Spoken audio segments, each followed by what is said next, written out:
Paz do Senhor, igreja. Amém. Eu estou com as pernas trêmulas, a voz seca, mas vamos embora. Lucas capítulo 1, eu estou feliz de estar aqui nesse momento. Amém? Eu nasci para cumprir aquilo que Deus escreveu para mim.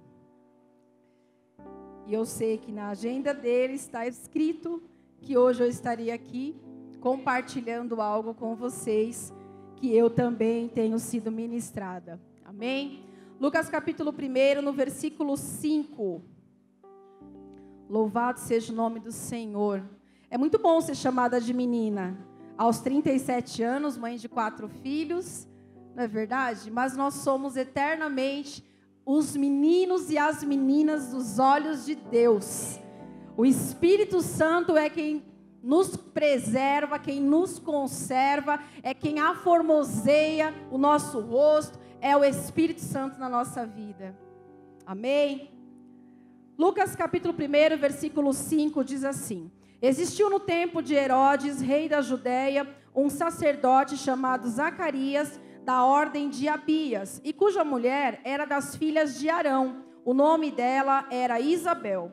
E eram ambos justos perante Deus, vivendo irrepreensivelmente em todos os mandamentos e preceitos do Senhor. E não tinham filhos, porque Isabel era estéril, e ambos eram avançados em idade.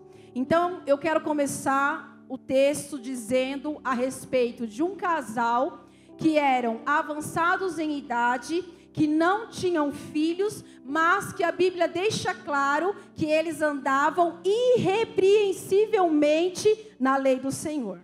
Vamos prosseguir no 8. E aconteceu que, exercendo ele o sacerdócio diante de Deus, na ordem da sua turma, segundo o costume sacerdotal, coube-lhe em sorte entrar no templo do Senhor para oferecer o incenso. E toda a multidão do povo estava fora, orando a hora do incenso. Para nós compreendermos, na época do reinado de Davi, foi feito uma ordem, uma separação, uma divisão de como os sacerdotes e os sumos sacerdotes iriam servir no templo, iriam fazer os serviços do templo. Era feito como que uma escala, porém cada turno de sacerdócio tinha em média de 24 sacerdotes. Então, a chance, a oportunidade de um sacerdote ser escolhido em sortes para servir no templo era raro. Talvez esse sacerdote, ao longo de um ano inteiro, ele não entraria no templo para servir em nenhum momento. E neste tempo, a sorte caiu sobre Zacarias. E eu quero dizer uma coisa para você, para a gente começar. A sorte está sobre nós nessa noite. Você está no lugar certo, você está na hora certa e você está fazendo a coisa certa. Amém? Então, a multidão estava do lado de fora, enquanto Zacarias entrava para servir no templo. Então, o anjo do Senhor lhe apareceu, posto em pé, à direita do altar do incenso. E Zacarias, vendo, turbou-se, e caiu temor sobre ele. Mas o anjo lhe disse: Zacarias, não temas, porque a tua oração foi ouvida. E Isabel, tua mulher, dará à luz um filho, e lhe porás o nome de João. E terás prazer e alegria, e muitos se alegrarão no teu nascimento. Amém? Queridos, para nós termos uma ideia como que era o serviço no templo. O templo ele era dividido por 3 partes: o átrio, o lugar santo e o santo dos santos. No átrio, logo de cara, quando a multidão trazia a oferta para o sacrifício, existia a bacia de bronze, aonde o sacerdote lavava suas mãos. Adentrando para o lugar santo, que é onde eu quero focar, do lado direito havia a mesa da preposição, a mesa da presença, onde havia os pães. Havia do outro lado o altar, e havia na frente da cortina que separava, do véu que separava, o altar de incenso. Então, quando o sacerdote entrava, ele tinha que levar o óleo para preencher a lâmpada, o candelabro que estava ao lado esquerdo, e ele tinha que verificar os pães do lado direito, e ele tinha que queimar os incensos, que mover as brasas do incenso. Então Zacarias estava naquele momento movendo as brasas do incenso, ele estava diante do altar do incenso, fazendo o sacrifício como era de costume pela lei. E a Bíblia diz que naquele instante, um anjo se colocou à direita do altar. E o anjo disse: a tua oração foi ouvida. Era um casal que tinha uma impossibilidade. Era um casal que aos olhos humanos era impossível eles gerarem. Embora muitos, pelo costume judaico, tinham a esterilidade como uma maldição, como um castigo do Senhor, a Bíblia deixa claro que este casal era irrepreensível. Eles eram justos perante o Senhor, mas eles não tinham filhos. E eu quero te perguntar nessa noite, qual é a impossibilidade que você trouxe com você até este lugar? O que é que você trouxe nessa noite dizendo: eu estou indo para o altar de oração, eu estou indo para o altar de incenso, mas eu tenho uma causa impossível. Era essa a condição de Zacarias. A sorte caiu sobre ele. Ele iria cumprir o que deveria ser feito, mas ele havia uma impossibilidade com ele. E o que é impossível para você nessa noite? O que é que hoje, aos olhos humanos, a medicina diz que não tem jeito, o advogado diz que não tem jeito, a tua família diz que não tem jeito, ou até mesmo você diz que não tem jeito? Eu quero falar sobre a cultura de oração. Eu quero falar o que acontece quando nós movemos as brasas no altar de oração. Apocalipse, no capítulo 5, no versículo 8.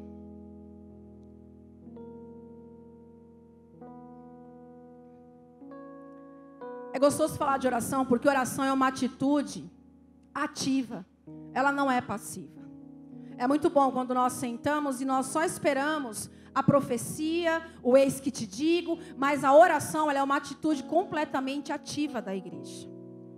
Então Apocalipse 5, no versículo 8, diz assim: e havendo tomado o livro, os 4 animais e os 24 anciãos prostraram-se diante do Cordeiro, tendo todos eles harpas e taças de ouro, cheias de incenso, que são as orações dos santos.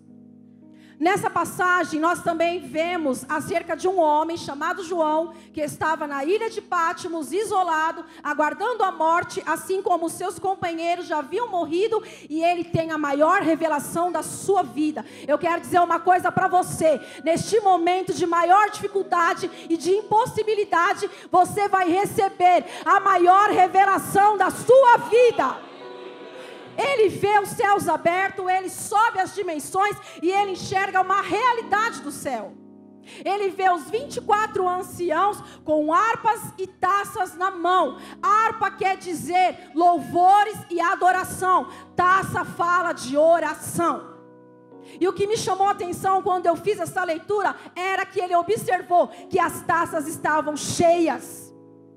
E sabe o que isso quer dizer? Há uma medida a ser alcançada. Há um nível que você e eu precisamos alcançar na oração. É por isso que muitos começam a desistir. Mal ora e já quer uma resposta. Deus não é Deus de fast food. Tem um nível, tem uma medida a ser alcançada. E ele observou que as taças estavam cheias. E quando as taças estão cheias, olha o que acontece no capítulo 8, no versículo 3. Deus está nos ensinando uma dinâmica do céu. Nós temos sido ministrados aqui sobre a harpa e a taça, sobre a adoração e a intercessão. Porque não adianta só orar e não adorar. E não adianta só adorar e não orar. Não é isolado. Não é isolado. A adoração e a intercessão, ela faz parte da vida de um cristão. Ele tem que ter nas suas mãos uma harpa e uma taça, a qualquer hora, a qualquer momento, porque nós cantamos aqui, suba incenso, só na hora que eu venho para o culto? Dia e noite, noite e dia, porque nós não sabemos qual é a hora que a sorte cairá sobre nós, e que nós teremos que adentrar dentro do templo, e que nós teremos que movimentar as brasas, e que nós teremos que interceder. Nós não sabemos. A Bíblia fala que Jesus foi pegar um fruto numa figueira, e ela não tinha fruto. O que aconteceu? A figueira secou. Quem aqui tem fruto nessa noite para oferecer ao Senhor? Se o Senhor vier hoje falar para você, eu venho buscar um fruto, você tem algo para oferecer para Ele? Senhor, na minha mão tem uma harpa, na outra tem uma taça, faça de mim o que o Senhor quiser. E olha o que acontece quando a taça alcança a medida. No versículo 3, e veio outro anjo e pôs-se junto ao altar, tendo um incensário de ouro, e foi-lhe dado muito incenso, para o pôr com as orações de todos os santos, sobre o altar de ouro que está diante do trono. E a fumaça do incenso subiu com as orações dos santos, desde a mão do anjo até diante de Deus. E o anjo tomou o incensário e o encheu do fogo do altar e o lançou sobre a terra. E houve depois vozes e trovões e relâmpagos e terremotos. Eu quero te dizer uma coisa nessa noite. Quando você atingir a medida da tua taça, você vai provocar um movimento no céu a teu favor. Deus vai purificar aquela oração. O anjo vai colocar o fogo e Deus vai decretar sobre a terra. Desce, leva a resposta para ele. Leva a resposta para ela. Aí a gente pensa assim, não, mas Apocalipse fala do final dos tempos. Apocalipse é escatologia.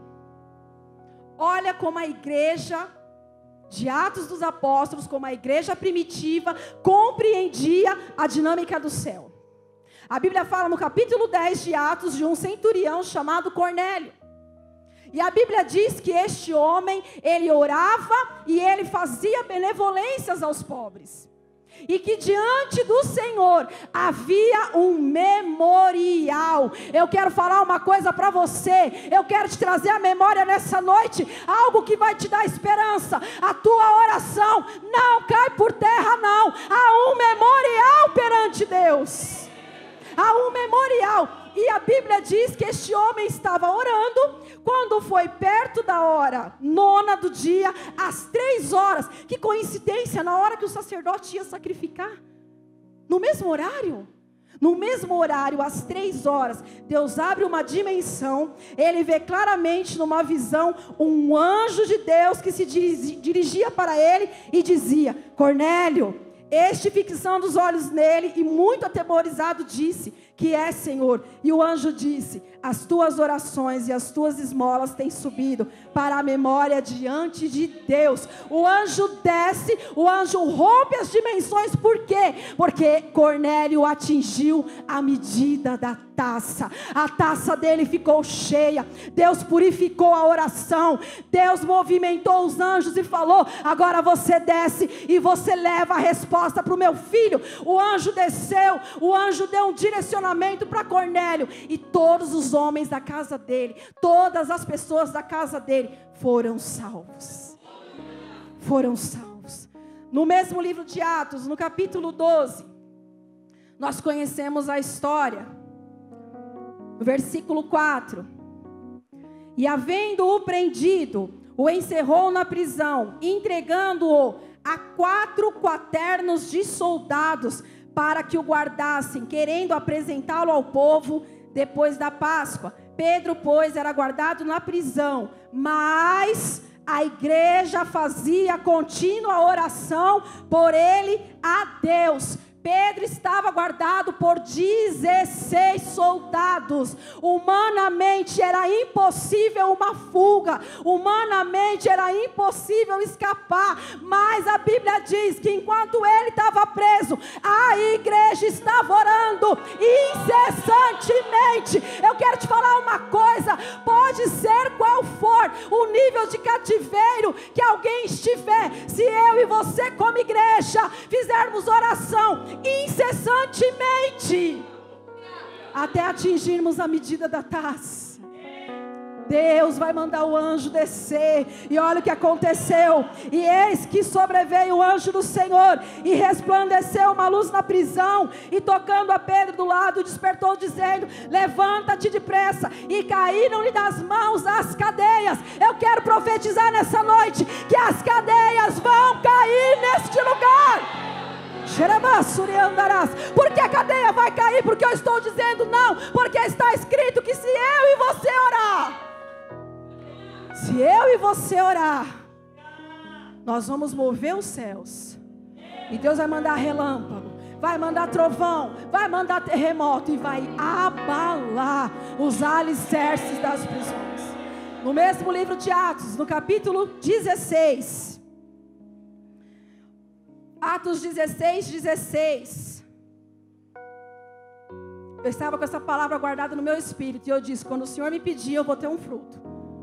Eu vou ter um fruto para entregar para o Senhor. Mas eu fui tão sambada nisso, eu fui tão moída nisso, porque todo dia eu recebia pedido de oração. E o Senhor falava: vai mover as brasas no altar, vai movimentar as taças no altar.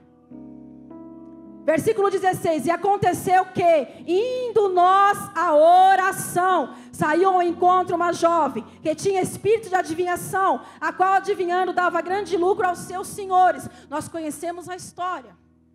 Paulo e Silas estavam indo aonde? Orar. E eis que veio uma jovem que adivinhava e dava lucro para pessoas que a usavam, que a aliciavam. E eles libertaram aquela jovem daquele espírito. Eles libertaram aquela jovem daquela situação. Mas isso, porém, gerou sobre Paulo e Silas uma perseguição. Gerou sobre eles açoites. Gerou sobre eles prisões. E olha o que aconteceu no versículo 25. No 23. Porque eu gosto de falar do processo que eles passaram. E havendo-lhes dado muitos açoites. Muitos açoites. A gente leva um só e já grita, né? A gente leva um só e já não quer mais vir para a igreja, já não quer mais participar dos grupos, não vou, não falou comigo, não me cumprimentou direito, porque lá em casa está uma prova. Quando o negócio aperta é que a gente deveria vir e se derramar mais ainda na presença de Deus. Mas a gente foge, né? Mas olha que exemplo. E havendo-lhes dado muitos açoites, os lançaram na prisão, mandando ao carcereiro que os guardasse com segurança, o qual, tendo recebido tal ordem, os lançou no cárcere interior e lhes assegurou os pés no tronco. Eles estavam no nível mais profundo do cativeiro. Eles estavam no cárcere anterior. Eu não sei, mas os estudiosos aí sabem quantos metros de profundidade no subsolo eles estavam guardados. Talvez hoje você chegou aqui dizendo: eu estou no fundo do poço. Eu estou no último nível da batalha. Eu estou no final. Eu não tenho mais para onde correr. Talvez você pense assim: mas se eu gritar aqui, se eu cantar aqui, ninguém vai ouvir. Se eu pedir por socorro, ninguém vai me escutar. Eles poderiam pensar isso. Eles estavam machucados, eles estavam sangrando, eles estavam com os pés presos, sabendo que estavam no cárcere interior.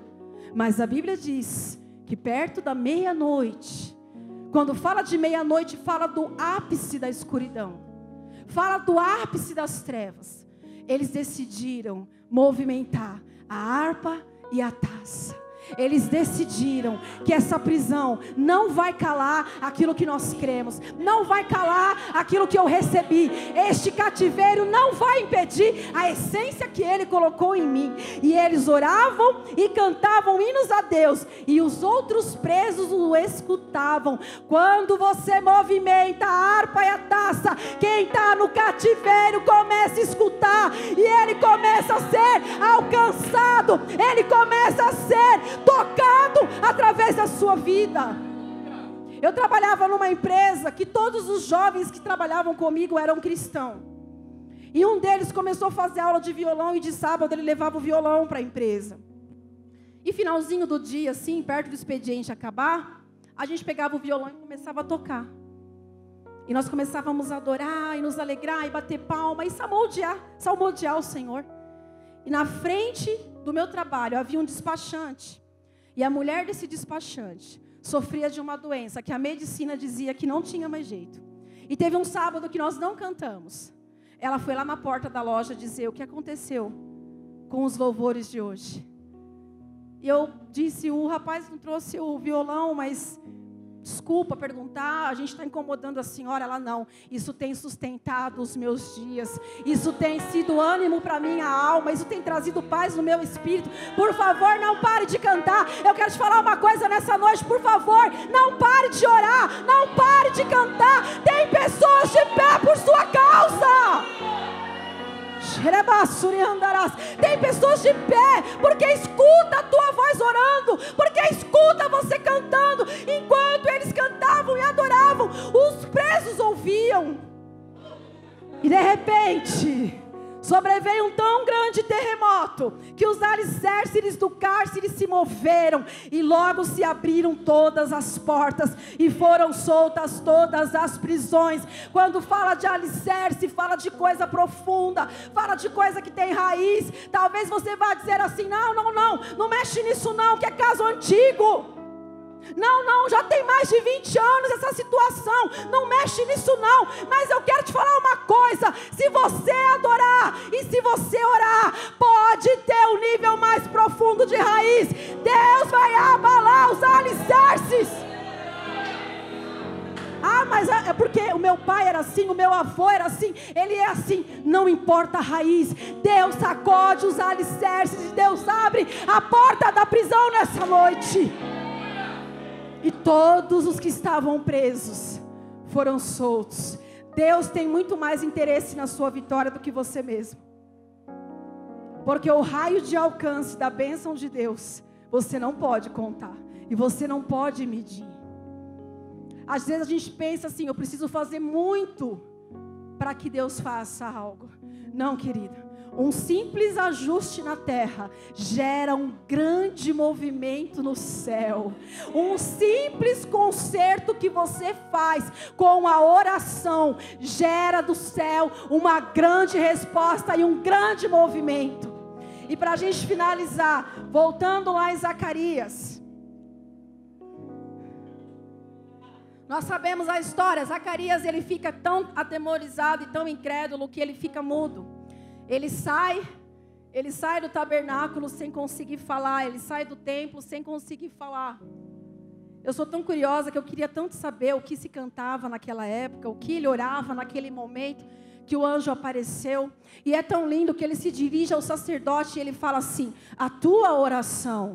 Ele não diz assim, a oração da tua esposa foi ouvida. Ele diz para o sacerdote, a tua oração. Homem, você tem a chave para remir a sua casa. Você tem a chave para trazer a redenção sobre o seu lar, sobre a sua esposa, sobre os seus filhos. O anjo vira para ele e fala, a tua oração foi ouvida. Não foi a oração de Isabel. Porque às vezes a gente pensa assim, mas a minha mulher é uma mulher de oração. Mas Deus quer ouvir o sacerdote.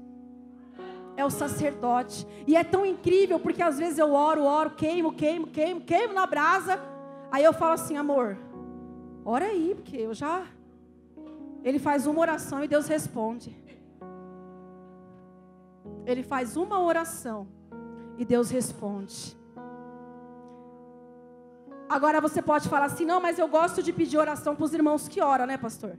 Tem uns irmãos que oram aqui, então eu vou pedir oração para ele, porque ele ora. Queridos, a intimidade que acontece no quarto, quando nós seguimos o que a palavra diz, entra no teu quarto, fecha a porta que está sobre ti, e o teu pai que vem em secreto te ouvirá e te recompensará. Quando nós entendemos isso, eu entendo que ao entrar no quarto, eu vou ter intimidade com o meu pai, e eu tendo intimidade, ele vai colocar dentro de mim uma semente. Essa semente, ela vai gerar, ela vai brotar, e eu saio do quarto com uma resposta, com um direcionamento. Só que tem crente que ele gosta de barriga de aluguel.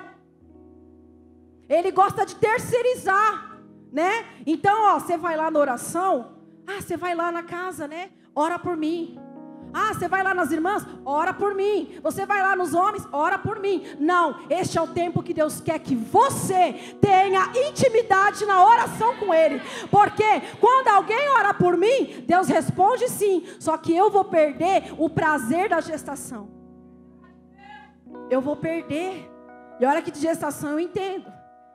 Assim como meu pastor, eu tive 4. E cada gestação a gente tem um prazer, a gente tem uma alegria, a gente tem dores também, mas a gente gera. Então quando nasce, você fala, é meu, eu gerei. Então não é tempo mais da igreja ter barriga de aluguel. A igreja precisa gerar, porque quem gera processo, quem gera projeto, quem gera propósito, passa na frente de todo mundo. E a Bíblia diz que o anjo veio, e o anjo vira para Zacarias e fala assim, que ele iria gerar, que a esposa dele ia gerar. E ele ficou mudo o tempo todo, até que no versículo 57, diz assim, e completou-se para Isabel o tempo de dar à luz e teve um filho. E os seus vizinhos e parentes ouviram. Presta atenção nisso, os seus vizinhos e os seus parentes ouviram que Deus tinha usado para com ela de grande misericórdia e alegraram-se com ela. Preserva o teu vizinho, preserva o teu parente, porque ele vai se alegrar com você quando Deus trazer a resposta. Não lança fora aqueles que duvidam do projeto, não lança fora aqueles que não entendem o processo. Mantenha eles por perto, porque eles vão se alegrar com você. E aconteceu que ao 8º dia vieram circuncidar o menino e lhe chamavam Zacarias, o nome de seu pai. E respondendo sua mãe disse, não, porém será chamado João. E disseram-lhe, ninguém há na tua parentela que se chame por este nome. E perguntaram por acenos ao pai, como queriam que lhe chamasse. E pedindo ele uma tabuinha de escrever, escreveu dizendo, o seu nome é João. E todos se maravilharam. E logo a boca se lhe abriu, a língua se soltou e falava louvando a Deus. E no versículo 68, logo após que ele foi cheio do Espírito Santo, ele profetizou dizendo, bendito o Senhor Deus de Israel, porque visitou e remiu o seu povo. Queridos, se nós tivermos uma cultura de oração, uma vida de oração, aquilo que nós vamos provocar na terra vai abalar estruturas de prisão, vai cair cativeiros, Deus vai trazer direcionamento, Deus vai trazer resposta, mas a tua família vai se alegrar, porque a redenção vai acontecer para todos, porque Ele disse que através de João, Deus remiu o seu povo. Deus tem muito mais interesse em te abençoar do que você mesmo. Porque o plano de Deus é de salvação. E se nós nos colocarmos na brecha de oração, pela nossa casa, pela nossa família, pela nossa vizinhança, Deus vai abalar as estruturas para responder a nossa oração. Amém? Posso pedir para a igreja se colocar de pé? Vamos nos colocar de pé.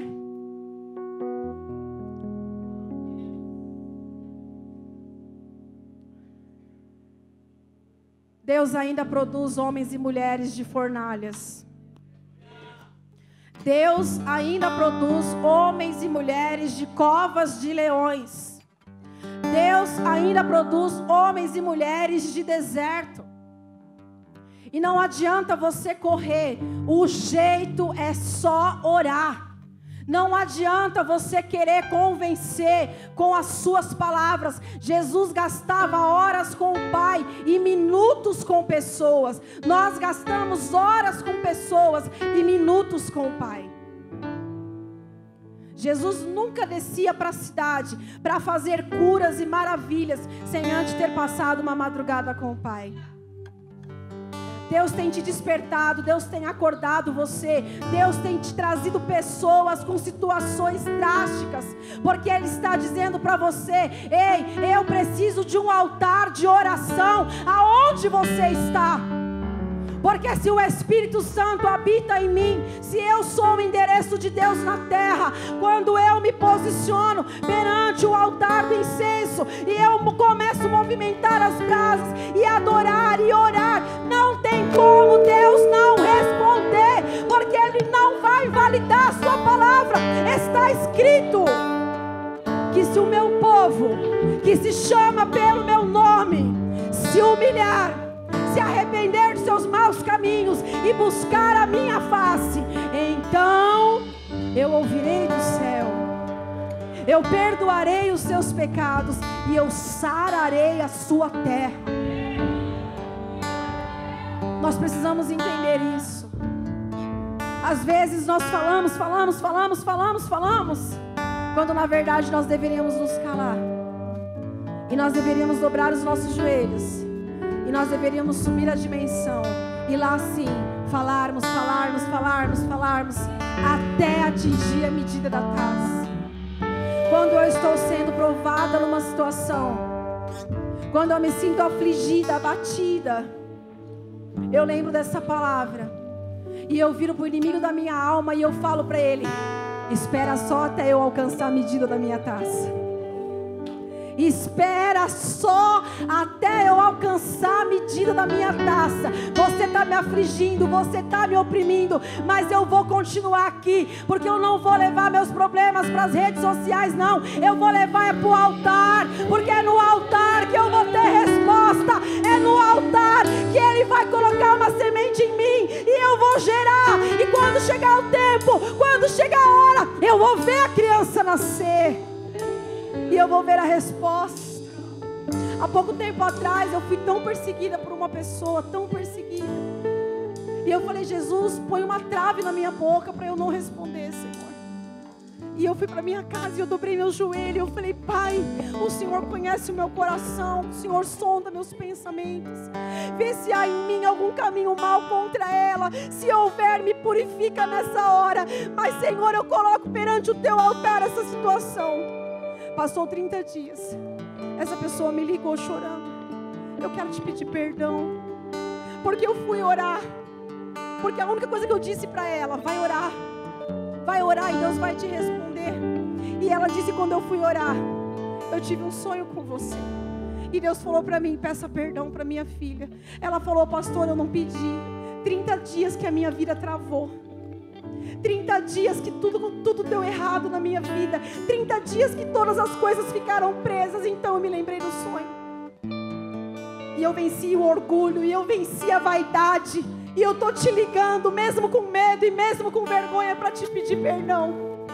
E eu disse para ela: filha, eu te perdoei desde o primeiro dia, porque eu fui para o altar também no primeiro dia, e ali eu liberei o perdão para você. Você está entendendo o que Deus quer de você nessa noite? Você está entendendo que terra não vai te dar o recurso que você precisa? A terra não vai te ajudar, mas quando acaba o recurso daqui, eu posso ir para um lugar que tem todo o recurso. Talvez não haja palavra de conselho, talvez não haja direcionamento de homem e de mulher, mas se você queimar as brasas, Deus vai abalar, Deus vai sacudir e vai fazer abundantemente mais além do que pedimos ou do que pensamos. A medida de Deus não é igual a nossa. Não é. A medida de Deus, ela é mais profunda, ela é mais alta. Entrega para o Senhor nessa noite essa situação. Entrega para o Senhor nessa noite essa impossibilidade que você trouxe. Talvez você tenha dizendo assim: olha, o tipo de vida que eu vivo não tem mais jeito. Não, eu sou uma pessoa que não tem mais jeito. Talvez você não tenha nem coragem de falar: eu quero que Jesus tome a direção da minha vida. Eu quero ter Jesus como meu Senhor, como meu Salvador, como aquele que vai direcionar os meus passos. Eu quero saber se tem alguém aqui nessa noite que ainda não se rendeu a Jesus. Se tem alguém aqui nessa noite que tem vivido uma vida de tristeza, de aflição, de provação, e não tem entendido os processos, porque não tem nem mais força de orar. Há uma igreja aqui que te espera para te cobrir em oração. Há uma cobertura espiritual aqui neste lugar para te fortalecer, para te animar, para caminhar 2 milhas com você. Tem alguém aqui nessa noite que ainda não entregou a sua vida para Jesus? Tem alguém aqui nessa noite que chegou aqui com uma impossibilidade, que entrou aqui dizendo: olha, hoje eu estou indo para o culto porque eu tenho que ir, mas não tem mais jeito, é impossível para mim. Nós ouvimos nossa irmã Silvia testemunhar. Para a medicina é impossível, mas nós servimos a um Deus de milagre. Nós servimos a um Deus que pode todas as coisas. Mas eu e você precisamos tomar uma atitude. A oração, ela é ativa, ela não é passiva. Tome uma atitude nessa noite. Saia do lugar onde você está. Traga até o altar do Senhor essa impossibilidade. E nós vamos juntos mover as brasas aqui neste lugar. Nós vamos juntos queimar o incenso aqui nesse lugar. E Deus vai mandar fogo lá no cativeiro que você deixou. Deus vai abalar os alicerces. Não importa a profundidade disso, Deus vai entrar nessa noite. Pode ter resistência de príncipe da Pérsia, de príncipe da Grécia, se for necessário. Deus manda Miguel vir, Deus manda Miguel descer. Onde está o sacerdote que você não tem mais condição, você não tem mais força de interceder pela sua casa, que você não tem mais coragem de se dirigir a Deus? É a sua oração que Deus quer ouvir. É a sua oração que Deus quer ouvir. A resposta já foi decretada. Deus espera um posicionamento seu nessa noite. Deus espera um posicionamento seu. Nós vamos movimentar as brasas e a taça, a harpa e a taça. A harpa e a taça. Os anjos do Senhor já estão com o incensário na mão. Eles estão esperando somente a ordem de poder mandar o fogo. Eles estão esperando somente o comando do Senhor para mandar o fogo. O incensário já está nas mãos do anjo. Se eu fosse você, eu não perdia a oportunidade. Se eu fosse você, eu vinha sobre o altar e eu me derramava. Eu estava aqui no domingo de manhã. Deus falou tanto no meu espírito e eu disse: meu Deus, não vai ter um apelo para o povo e para o altar. Eu não esperei o apelo, não. Eu vim, eu me joguei no altar. Eu me derramei no altar, porque o apelo veio no meu espírito.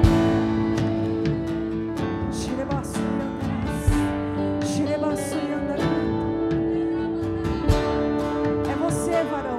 É a sua oração que Deus quer ouvir. Porque é você que vai remir a sua casa. Porque Deus deu a chave para você. Deus deu a chave para você.